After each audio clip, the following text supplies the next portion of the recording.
On va résoudre maintenant l'exo numéro 3 de la série 3 de centrifugation biophysique. L'énoncé de l'exercice. Ils ont dit qu'une protéine est centrifugée dans une solution aqueuse par la méthode de Scleren à 25 degrés Celsius afin de déterminer la constante de Svedberg. Par les données, on a le ρ d'eau, la masse volumique d'eau qui est égale à 1000 kg par mètre cube, et la masse volumique ρ de protéines qui est égale à 1 g par centimètre cube, avec la fréquence de centrifugation est de 4 tours par minute, à une distance x0 entre l'axe du rotor et le tube contenant la solution centrifugée est égale à 10 cm. Les résultats au temps T1, T2, T3 sont donnés par le tableau ci-après. Le tableau montre les trois temps 9 minutes et à 7,5 minutes et à 9 minutes, avec le logarithme népérien des distances entre l'axe du rotor et le tube et le flanc du tube centrifugé. À temps est égal à 6 minutes, on a trouvé 2,56. À 7,5, on a trouvé 2,708.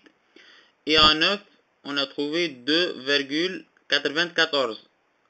Rappelez-vous que c'est ln de x, c'est le log népérien de la distance. Si on cherche la distance, donc c'est l'exponentielle de cette valeur, de ces valeurs. Et on trouve 12,98, 14,99, donc c'est presque 15, et 18,99, c'est presque 19.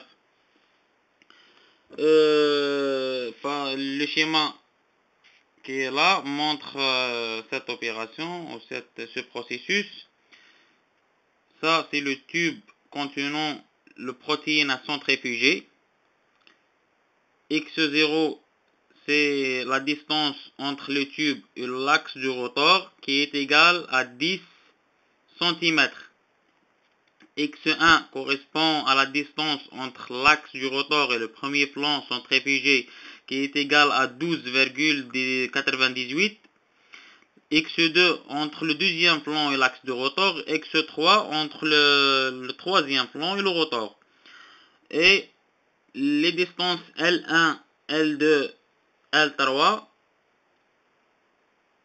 sont les distances entre le tube, le premier trait de tube avec les flancs centrifugés.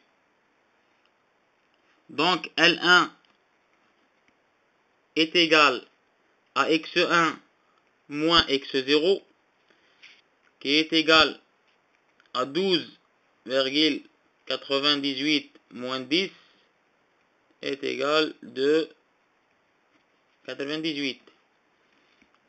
L2 est égal à x2 moins x0, donc c'est 14,99 moins 10 est égal à 4,99. Et L3 est égal à x3 moins x0 qui est égal à 18,99 moins 10, donc c'est 8,99. Tout ça, ce sont des distances, donc c'est centimètres. Et on a trouvé les trois distances, les distances parcourues dans le tube de centrifugation. La question numéro 2. Déduire la vitesse moyenne de la sédimentation. La vitesse moyenne de la sédimentation est égale à la somme des vitesses instantanées à temps est égal à 1 et à temps 2 et au point de temps 3 sur 3. Donc c'est la moyenne des vitesses instantanées.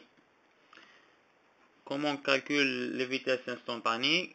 Vt1 est égal à dx sur dt, donc c'est la variation de distance en fonction du temps, qui est égal à 2,98 sur le temps, mais fois 60 parce qu'on doit calculer par le seconde.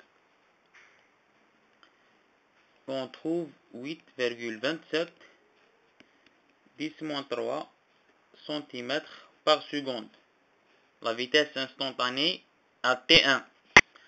La vitesse à T2, la même chose. dx de 2 sur dt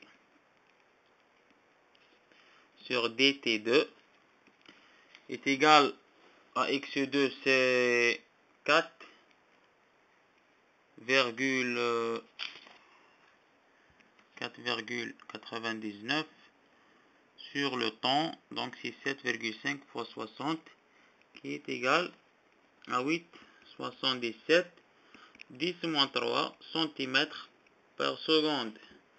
La troisième vitesse instantanée, c'est dx 3 sur d autant 3 est égal à 8,99 sur 9 fois 60. Je vais rappeler, c'est parce qu'on doit le calculer par les secondes, pas les minutes. Et on trouve 8,57 cm par seconde. La vitesse moyenne est égale à la somme des vitesses instantanées sur 3. Donc c'est Vt1 plus Vt2 plus Vt3 sur 3. Et on trouve 8,55 10-3 cm par seconde. La question B de 2 est de déterminer la constante ou la valeur moyenne de Svedberg, la constante de sédimentation. Et la formule est la suivante. Donc c'est S moyenne est égale à la somme des S1 et 2 et 3 sur 3. Les S instantané est égal à dx sur dt, donc c'est la vitesse instantanée au point x1 et t1 sur oméga carré fois x. Oméga, c'est la vitesse angulaire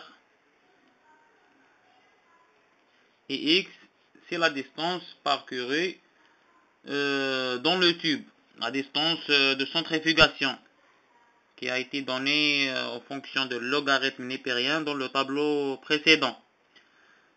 Donc, si on remplace, on trouve dx sur dt, c'est Vt1. On a déjà la calculé. Oméga carré, c'est égal à 2p rho au mu fois x1 est égal à 8,27 10-3 sur 2p. Mu, il est donné par l'énoncé de l'exercice, c'est 4 10 à la puissance 4, mais sur 60, parce que ce sont des tours par seconde, et les calculs tous en secondes. Tout ça, il est au carré, fois la distance qui est 12,99. Et on trouve à peu près 3,65 10-11 secondes. 3,65 10-11 secondes est égal à 365 Svedberg. La même chose pour S1 qui est égal à VT2A pour S2 qui est égal à VT2 sur 2P mu au carré. Ça c'est au carré fois x2. Et on trouve donc VT2 c'est 8,77 10-3 sur 2P, c'est un constant sur 60 secondes au carré fois x2 qui est 14,99. On trouve à peu près 33, 10 moins 11 secondes, qui est égal à 333 Svedberg. La même chose pour S3 est égal à VT3 sur 2 P mu, le tout est au carré, x3 est égal à peu près à 2,57 10 moins 11 secondes, qui est égal à 257 Svedberg.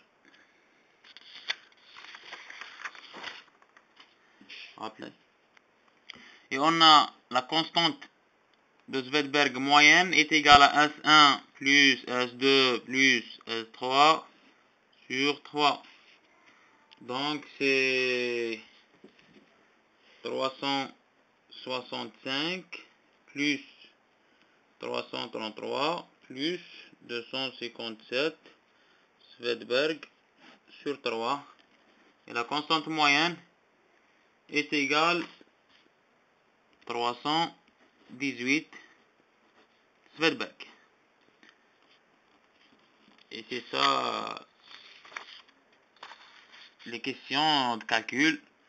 Pour plus d'informations, contactez-nous sur le groupe de Facebook USTHB L2 SMV.